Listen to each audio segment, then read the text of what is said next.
Didn't have to do anything. I like to put my notes on the right side, and the media likes to put their mics on the right side, so I'm looking a little bit different this morning. So certainly, good morning to everyone today. And I'm going to try to stay on script. When I get off, you'll realize it, because I won't be looking down at my notes anymore, and my staff will get extremely nervous.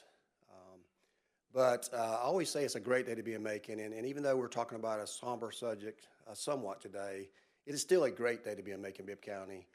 Certainly it's a great day to be alive, and every day I wake up, I don't forget that, and I know you don't either. And some of our topic we're going to talk about that is for opportunities that people did not have that opportunity today, and we must always remember that, and I do always remember that. So in 2021, I remember very distinctly of a hot summer day, as many of you do. Just across the street from here, you wouldn't recognize it now. That area is much improved at Rosa Park Square, but we gathered together for a very important reason. And that reason was to introduce a program to you and discuss the homicide rate that had been growing in Macon-Bibb County for a few years. But we wanted to create a very special place for everyone to be. At that time, we were facing something else. Like many other cities, murder rates were climbing.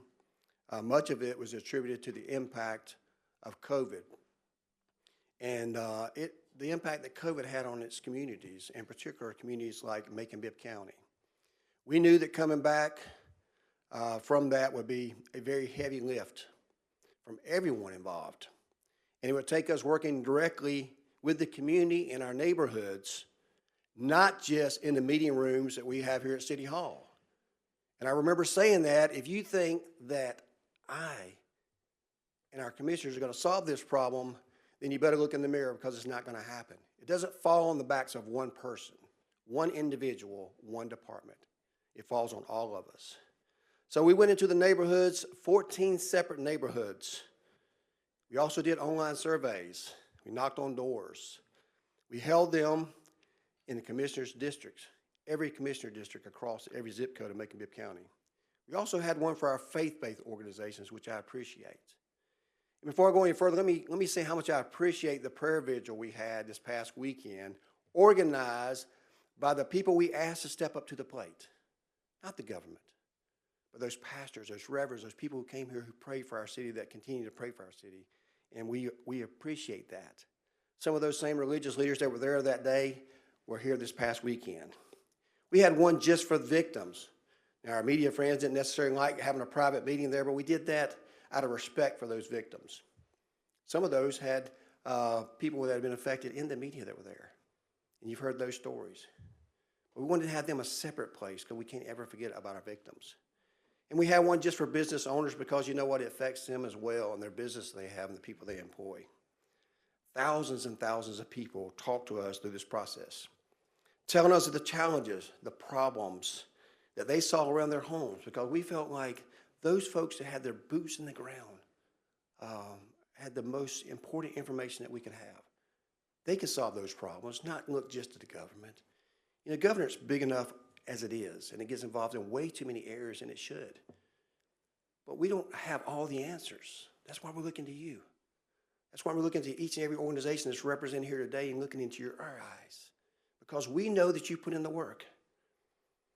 And most of all, they told us how important this work is to them. Why is it important? Because we're talking about people's lives. I mentioned just a moment ago how it's a great day to be in Macon-Bibb County. It's a great day to wake up alive. Not everybody can say that. You know, somewhere along the line we start talking about numbers, and it just drives me crazy to have to talk about numbers when we talk about lives. You know, these are parents. And I appreciate the media following my line that I did then. It's not about the numbers. It's about the people behind those numbers that matter. That's someone's father, mother, daughter, son, grandparent, loved one. And we must never lose sight of that. And I can tell you, I don't lose sight of that. My commissioners don't lose sight of that. Our DA doesn't lose sight of that. Our sheriff's department doesn't lose sight of that. Our public defenders doesn't lose sight of that. Everybody in this room, we don't lose sight of that. It's not about the number of stories that are published or the total number in the county. It's not about the social media commentary about whose fault it is and what could have prevented it. You know, we can't have a deputy on every corner of every street and every household in Macon-Bibb County. And just a pure police presence alone is not going to solve this issue. It takes attacking those root causes that we've been working on together as a community for the last several years, and we will continue to work on. There's a person, there's a name, a family, a neighborhood tied with it all. And that person was important to someone and to their family. And it's not just the victim, the person behind the weapon, pulling that trigger, the person that's committing that domestic violence. It's going to affect them and their family too. You know, I'm all about accountability, and there has to be accountability. If you don't have an accountable community, then you're going to have a community that continues to have increased problems. And we have to hold people accountable for their actions. But we must not forget about the impact that their families have. There's a lot of children that have no father now because they're in Oglethorpe in jail, and they're going to grow up without that. And when we got rid of the nuclear family, those families who come together, that village, and you lose a valuable member, like a man, mentoring that child. It's going to miss the entire life. And we expect that child to be normal, to turn out fine and not commit crimes. We have to do something about that. And that's why I'm glad we have great programs that address that, and great mentor programs that we have to address that.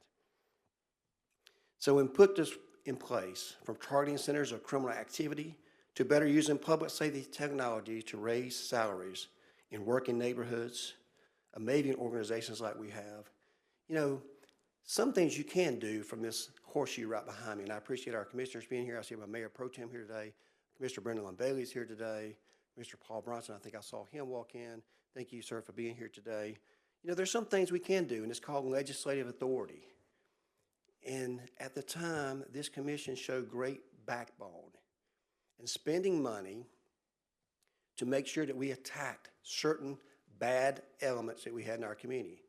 And those are some of these convenience centers where we knew a lot, convenience centers where we knew a lot of crime was happening. It took the sheriff, it took the DA, it took private counsel, it took our commissioners, it took our attorneys drafting all that up. And people said, eliminate one bad store on Montpelier won't make a difference, right? The gangs will just go somewhere else and still commit crime. But guess what? The numbers tell the story. The crime in that area is down over 60%. The homicide itself is down more than that. The shot spotter says shots have gone down. Gang activity did not go to another area. Yes, we still have pockets of crime. Yes, we still have our challenges, but you cannot ignore the work that our community has done. I will not stand here as your mayor and let people talk about how we're not doing anything to help our community. I would not let that happen on my watch. 71 was a large number, a number that I'm not proud of. But you know what that represented to me personally? It represented 71 people that are no longer here with us today. It represented 71 times when you were sleeping in your bed that I got a call from the coroner who told me who passed away, or told me somebody had got shot, or the call I got from the sheriff. You don't think that makes me passionate about what happens? No, you won't see me run into the convenience store to interview with the media, right? I never met a press conference that stopped a bullet. It's the work that we do. I don't show up for photo ops. So when you call to my office and you want to do an interview every time there's a shooting, you're not going to get a response from me, right? I appreciate the media has a job to do. But that job is not getting this mayor here to stand in front of the mic to talk about the work that we're already doing behind the scenes with the group of people that's in this room. Right? There comes a time and a place you do have to get in front of the media and do this. But it's not every time you have a shooting. See, we've been down this road before in 2022. We've been down this road. You know, life as a mayor is a roller coaster, I can tell you that. There's some good days, there's some not so good days. But thank God I woke up this morning and I can finish what I started. Because I've seen the trajectory with these numbers, right? You can talk about all you want to. We want 0 deaths in our community, right? We want to eliminate domestic violence. We want the shootings to stop. But we have to start somewhere. So we announced this program back in 2021. I told you it would be a long-time process. We have years of neglected things in place that didn't attack the root causes, and we thought we could police ourselves out of this. But guess what? We had 71, all-time high. Nothing to celebrate, right? I still dread those calls. But as you began to work, the people in this room, the people that couldn't be here today, as you began to work, not the people commenting on social media, not the people who are just in it to get a quick buck for doing a job and then turn their back on the community, right? We saw the numbers go from 71, started decreasing to 40, to 39, and this last year, 29. The lowest level it's been since 2016 in a decade. And people are talking about the increased crime in Macon-Bibb County and how homicides. No, we have done the work. Yes, we have more work to do. And that is why we're here today, to continue the work that we started in a steadfast manner. Not a manner to self-grandize ourselves, to look important, to say we're doing something, we're not doing something. See, we don't have to tell the story. The numbers tell this story. The work you are doing work, right? The work we are doing work. We have to remain steadfast and keep doing this job, right? Every life is valuable. Every life. Whether it's a Lincoln Riley life, whether it's a mother trying to go home to her children in a raid life, whether it's a young black male who's 18 years old in Macon-Bibb County who gets shot by another young black male, their lives matter. And it matters not only to you, it matters to me, and it matters to everybody who wanted to wake up this morning and have that person in their lives. I apologize, I'm going off script.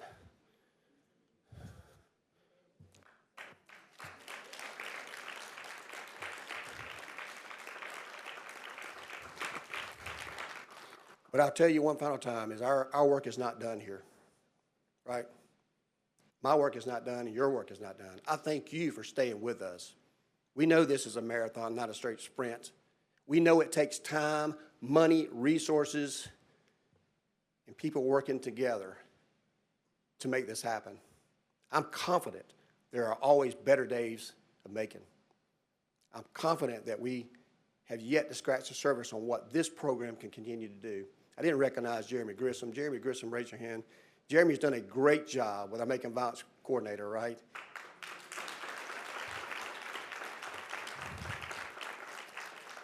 A job that back when COVID happened and we had these problems, Macon-Bibb County didn't have, right? We have a lot of great things going on. We have great programs like The Rise, and I appreciate the DA being here today. Great programs like that didn't exist, right? We weren't ready for the challenge in COVID because we haven't had the foundation, but now we are. That's why we see the numbers going down. And it's because of the men and women that are here today. It's not just the men and women, by the way. You'll hear more about the youth council that Dr. Ficklin has put together that we have pushed through the state, that people are submitting applications to. Because guess what? The voices that we have talked about, we've been missing the youth voice. It's important to know what they think, what they understand. They don't think like we think, right? We're a little outdated in their minds. I may still use the word hip. There's a different word for that now, right? But guess what? They're our future. We better know what they're saying. We better know what they're texting. We better know what they're bringing home, right? We better know what they're saying in these chat rooms. We better know what they're going to the store to get, around the corner to get. Better know what they're toting in that bag. Got to ask the questions, right? We need to have them at the table. We will have them at the table. And we want everybody, right? It doesn't have to be the best and the brightest. Sometimes we get our best information from that C student who just wants to get away from the house to get a fresh meal and to go to school to be able to get somewhere else. We need their opinions, and we're going to get their opinions, and we're going to have a wide variety of people that's going to make a difference, just like we have in this room here today, and I'm proud of that. This youth council is going to be something we depend on, we lean on to help us with our youth over the next several years. And we're going to do this. Folks, we're going to get through this. We've been getting through this. We're going to continue to get through this, and we want to wake up every day alive and we want everybody else to have the same opportunities we do.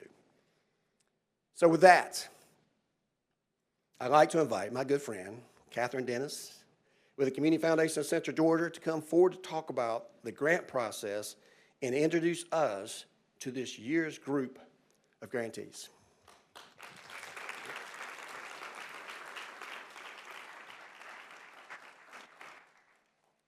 Thank you, Mayor Miller, and thank you all for being here today. I am Kathryn Dennis with the Community Foundation of Central Georgia, and I am proud to represent the board and staff and the committee of Macon Violence Prevention leaders who meet every other week, but it seems to be every week actually by phone. But if you are a member of one of those three groups, if you'd please raise your hand. Thank you. The Community Foundation is honored to stand alongside Macon-Bibb County in support of Macon Violence Prevention. It's a community-led effort, and it's built on this simple truth. A safer community doesn't happen by accident. It happens through commitment, coordination, and sustained investment. Since 2021, the foundation has worked in partnership with Macon-Bibb County to administer the Macon Violence Prevention Community Grant Program, helping local organizations put resources directly into the neighborhoods, families, and young people who need the support the most. To date, Macon-Bibb County has invested $3 million in this program. Over the past 4 years, since our initial round of grants in 2022, we've been able to help and strengthen and expand programs that are making a real impact in our community. But I want to pause here for a moment. There aren't any quick fixes. We've said this since day one. There's no way, you can't do it quickly, as the mayor said earlier. It's not something that any one organization or any one grant can do. And that's why the Macon Violence Prevention Program is committed to this multifaceted, collaborative approach that pairs financial investment with evidence-based strategies while also making room for innovation and community involvement. MVP was developed with the input of thousands of residents, as the mayor shared, and that community voice is what has made this model strong. Through the first 3 cycles of this grant program, the foundation has been honored to award almost $2.5 million to 53 unique organizations working across Macon-Bibb County. They're nonprofits, they're faith-based organizations, and they're community organizations that are rooted right here.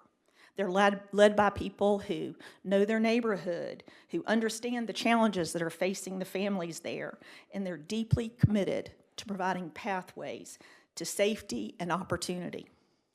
In the most recent grant cycle, we decided that funding would support these key Macon violence prevention strategies: mentoring, mental health, building strong families, and supervised activities for children and youth after school, and during those periods when our schools are closed, like the summer or these week-long breaks that we have in the middle of the year now.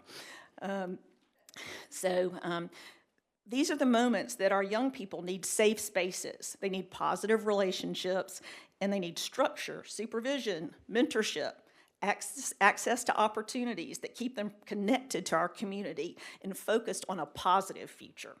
So today, I'm proud to announce that we're awarding 16 community grants totaling $400,000 to organizations that have been proven very successful during the past 3 cycles.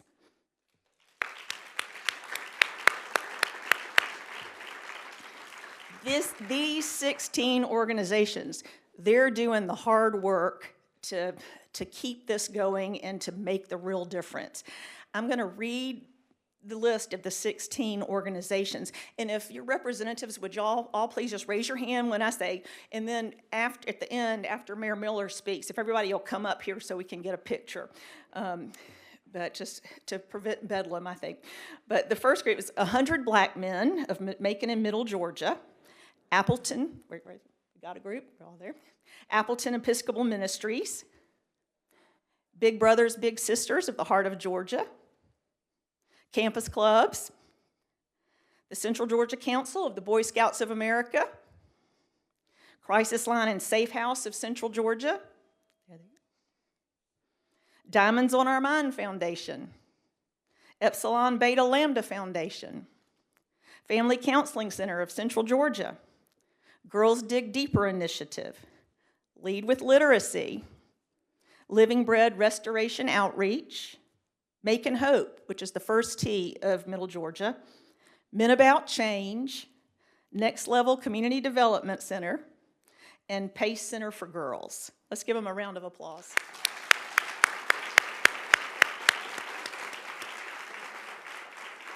I just can't say enough about these organizations. At the Community Foundation, we believe strongly that grant making isn't just writing the check. We think that our role is, and we hope that we deliver on this, is to help these organizations succeed. That's why we host collaborative learning exchanges. That brings grantees together to share their best practices, talk about safety protocols, build partnerships, and learn from each other. So far, we've had 5 of those. We've also developed a training program for nonprofits, GPS, Growing Program Sustainability. But this collaboration, that's what makes Macon Violence Prevention special. Everybody's coming together and making the investment and working together to make a difference. I'm also proud that this work isn't abstract. It's real, it's local, and it's changing the outcomes for our families in ways that can last a lifetime. It's a ripple through generations. We know this work is a marathon, like we've said, it's not a sprint, but we also know this. When we invest in our youth, in families, in mental health, in mentorship, and in community-led solutions, we're investing in a safer Macon-Bibb County. So today, I want to thank Mayor Miller and the Macon-Bibb County Commission for their leadership and their partnership and their investment. I also want to thank the MVP Grant Review Committee and our foundation's board members and every organization who's doing the hard work and the heavy lifting on the ground. The Community Foundation is proud to partner with everybody, with these hardworking, diverse organizations that deploy these resources. They're turning great ideas into action and building us a stronger and safer community. Today, and finally, I want to take this opportunity to ask each of you and all of those listening, and I hope the press will report on this, to please consider volunteering with one of these excellent organizations. There are many others in our community. Sharing your time and your wisdom with a young person, it's an invaluable and life-changing gift for both of you.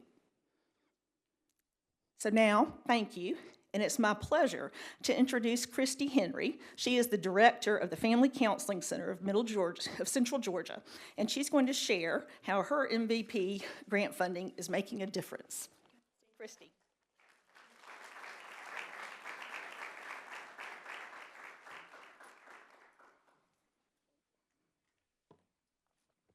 Thank you, Kathryn. Good morning. My name is Christy Henry, and I'm the Executive Director of the Family Counseling Center of Central Georgia. On behalf of our organization, I want to say how grateful we are to continue as a partner in the Macon Violence Prevention Program, and how honored we are to be one of the 16 organizations entrusted with these resources. We are proud to stand alongside so many of you committed community partners who are doing this work every day. MVP represents something significant. It reflects a serious commitment by Macon-Bibb County to address violence at its root, not just to respond after harm has occurred. And that distinction matters. At the Family Counseling Center, every day we see that violence does not exist in isolation. Most often it is the outcome of unresolved trauma, chronic stress, unmet mental health needs, and instability within families. And very often, poverty is the common thread that runs through all of it. When families lack the financial resources to access mental health care, it creates a vicious cycle. Stress compounds, emotions go unprocessed, and coping skills never have the chance to develop. If we want safer neighborhoods in the long term, We must invest in the emotional and mental well-being of our young people and the adults who care for them. This is exactly where our work intersects with the goals of MVP. Through MVP funding, the Family Counseling Center, in partnership with the nonprofit Truly You Foundation and the Rosa Jackson Recreation Center, are delivering coordinated mentoring, therapeutic care, and supportive services to families facing persistent challenges. Together, these partnerships allow us to address the mental, emotional, relational, and behavioral needs that directly affect long-term stability for both youth and caregivers, right where the families are already living, gathering, and feeling connected. This is not a one-size-fits-all approach. Our services are tailored, trauma-informed, and designed to meet families where they are, literally and figuratively. We recognize that every family's stories, strengths, and needs are different, and our approach reflects that reality. One of our most important aspects of this initiative is that it intentionally engages both youth and their caregivers. We know that sustainable change does not happen when young people are asked to carry the burden alone. It happens when the adults in their lives are supported, equipped, and stable enough to support them in return. When children and caregivers are supported together as a whole, the impact is deeper and long-lasting. By reinforcing positive behaviors, strengthening communication, and building healthier family relationships, we are helping to create safer environments, not just inside individual homes, but throughout the entire community. This work is about prevention, not punishment. When young people have mentors, emotional support, and consistent guidance, they are far less likely to engage in risky behaviors. When caregivers have access to counseling and tools for emotional regulation and stability, families are equipped to weather the challenges without reaching a crisis point. Prevention doesn't always make headlines, but it changes trajectories. MVP funding allows us to expand services, deepen coordination, and reach families who might otherwise not receive the support they need. We take this responsibility very seriously. We are committed to measurable outcomes, ongoing evaluation, and ensuring that these resources translate into real, lasting change. Change that improves outcomes for families and contributes to a safer Macon-Bibb. Violence prevention is not the work of one person, one organization, or one program. It will take all of us. Every single person, every single one of us in this room today and those beyond are working together consistently and intentionally. It requires collaboration, trust, and sustained investment.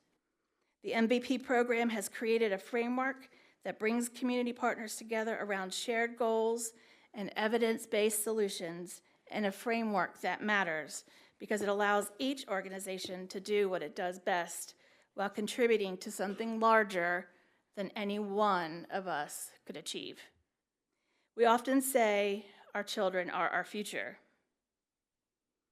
but they are only as strong as what we are willing to invest in them today.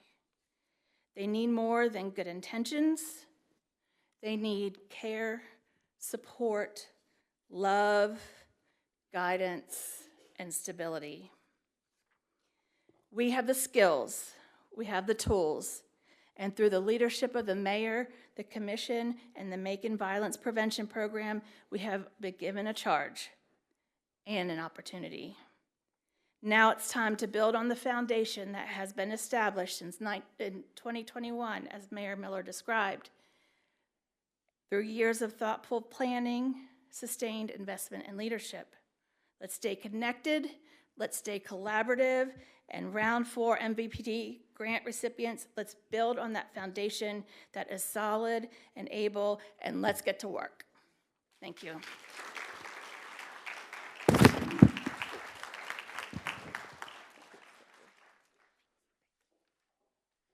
Thank you, Christy. You can see why Family Counseling Center is one of our key investments that we've made.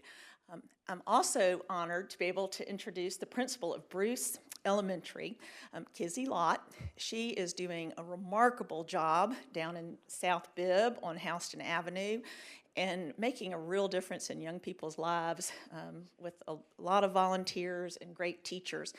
And Bruce was honored by the state as one of the most improved schools in the state. So, Kizzie Lott.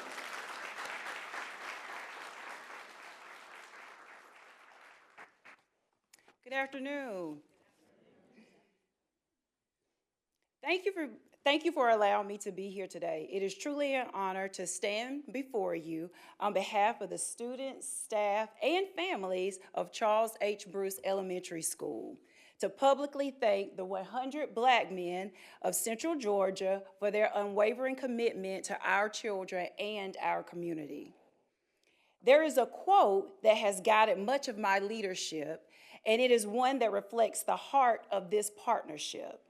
A life isn't significant except for its impact on others' lives.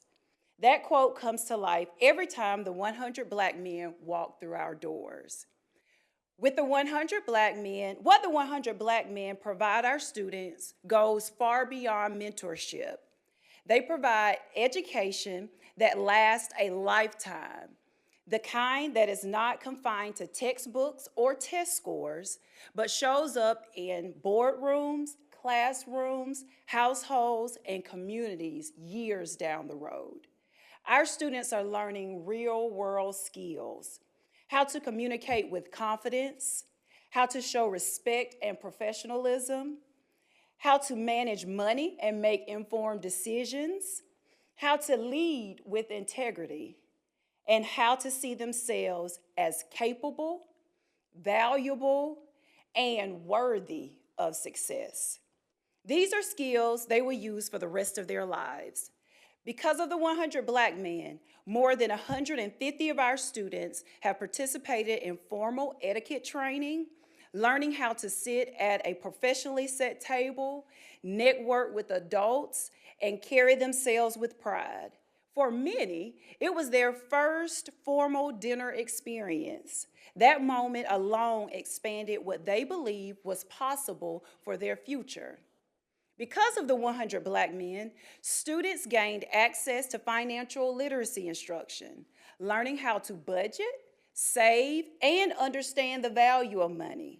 Those lessons culminated in an unforgettable experience where students and parents together during the holidays transferred learning into real-world application on a shopping spree.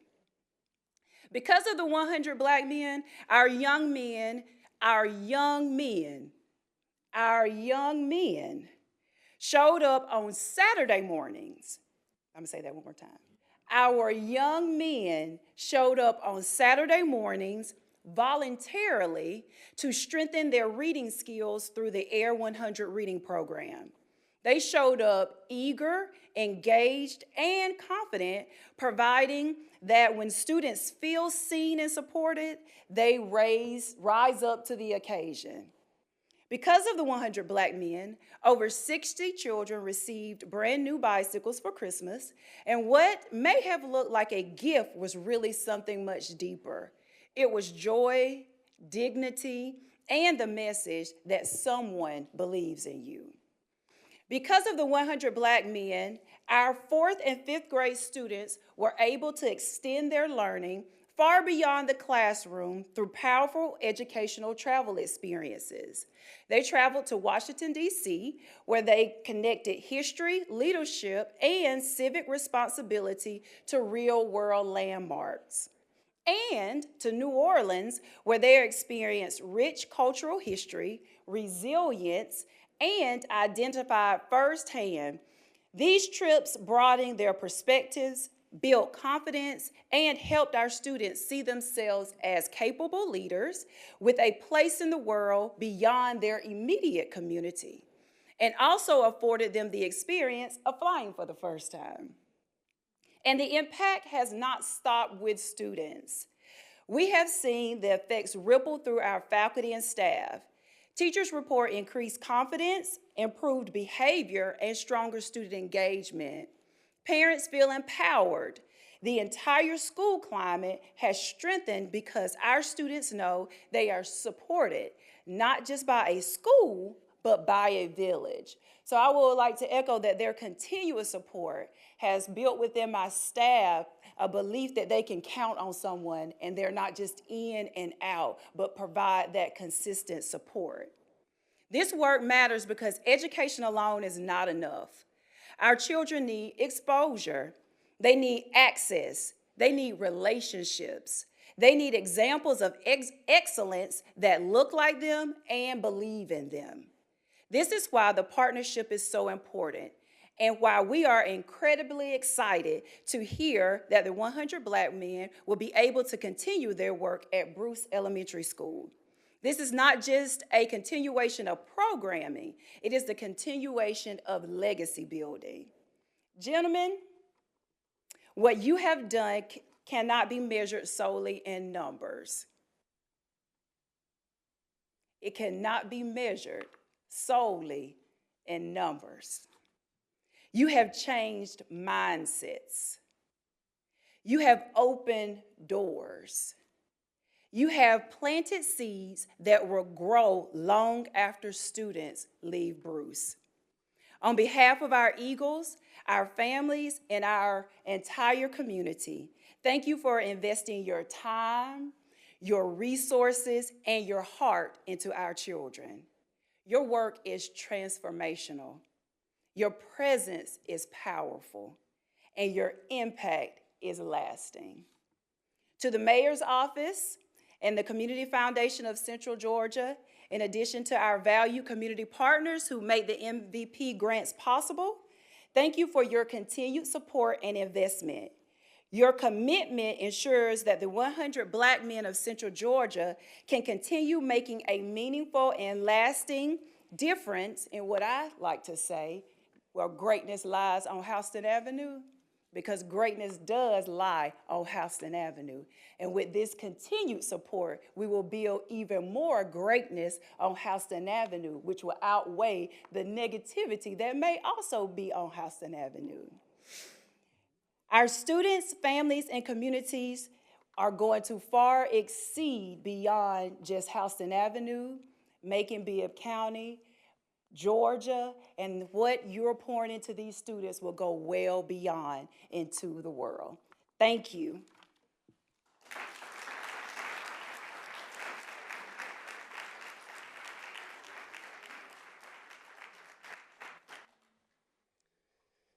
Well, thank you, Principal Lott, for that great information. And certainly your work does not go unnoticed in Macon-Bibb County, and it does not go unnoticed in the state of Georgia. I want you to know is that this is a prime example of what we've been talking about. Houston Avenue, what some thought was a forgotten area of our community, that we learned at our commission meeting that at least $10 million has been spent there in various forms just this last month. One of those things was Cliffview Park. You know, it may not seem like much to you, but it does to my commissioner who went fishing over there, by the way. It's a place that people can find solace. It's a place that they can see that Macon cares about me.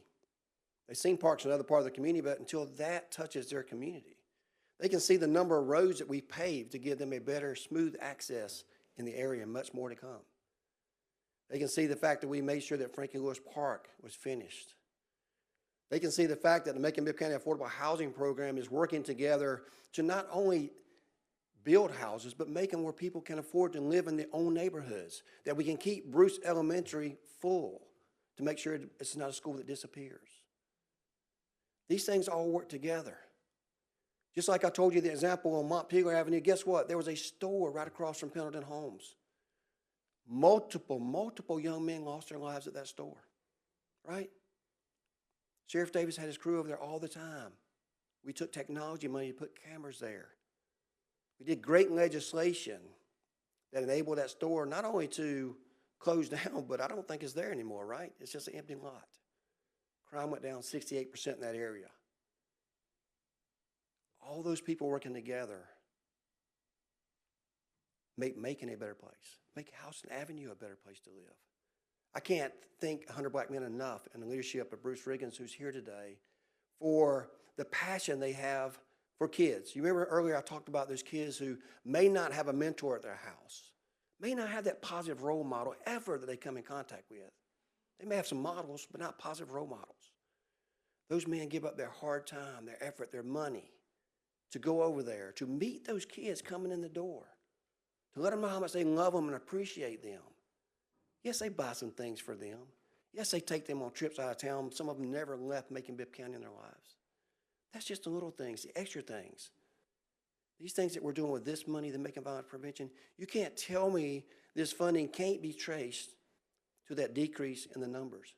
You can't tell me that we're not changing the lives, the mindset of these young men who now have a positive role model, who now come to school on Saturdays when some of them we can't get to come at all, right? Who are taking those extra classes to learn how to read and to improve their education. This is what it's about, folks. It's about our community coming together, pulling together our resources to change the mindset, to change the trajectory of everybody. You know, I want to thank everybody again. This is a very definitive improvement in our community. Our public safety, I can't thank them enough. Both our police, our fire, our code, our EMA, everybody is included. Nobody is left behind. We have many of our mental health matters group here today. I see Miss Andrea Cook, who's led that program to make sure that we remove the stigmatism, to make sure that we get that to every household, even if they can't afford it. They're making a real difference in all parts of our community. You know, I was in Atlanta, and I've gone off script again, but I was in Atlanta yesterday. And we had this big exit issues in the Mercedes-Benz on the floor, a great gala. Listen to all these bright and wonderful ideas that a lot of politicians are going to talk about how great it's going to be for our community. What they're going to do to save us taxes and property taxes and income taxes. Now, maybe you don't have the same opinion that I have. But I'd much rather a part of that money go to great programs that change the trajectory of our future. Don't send me a $500 rebate check, please. Take it and invest into mental health treatment for our communities. Let's get back some good mental health hospitals and treatment facilities and efforts that we have across our state. We're going to pay for it one way or the other, in the front end or the back end, and usually on the back end it's a lot more expensive. So you can keep my $500. By the way, I didn't get $500 last year. Some people did. But you can keep that $500 and bank it for our children, because I think there's a better use of that. And I advocate that all the time to our local delegation, to members that I know in the House and the Senate. Right? I'd much rather you keep that money, pool it with everybody else's, and do something fabulous for our state. Not just send it to me and I'll go out and blow it on nothing. Right?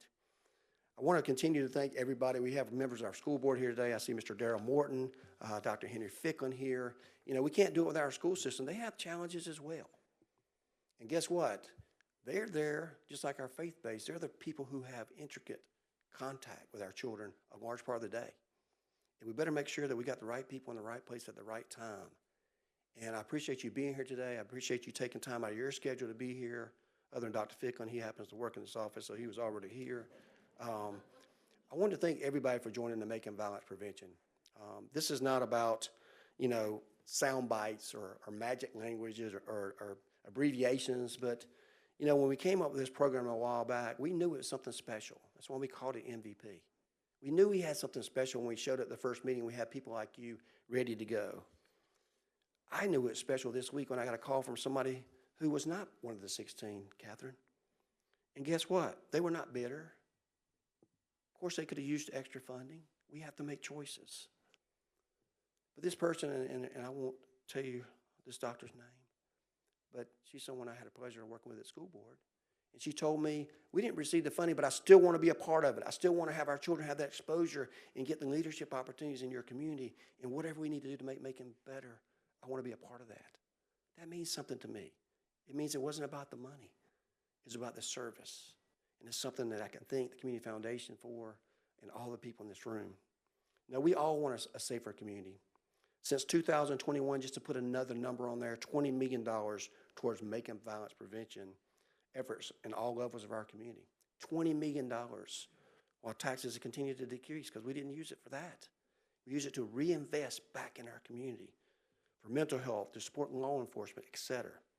We're committed here today. We're not done here today. And as I said back in December of 2021, when we finally announced this program with all of our partners there, MVP is not a quick fix.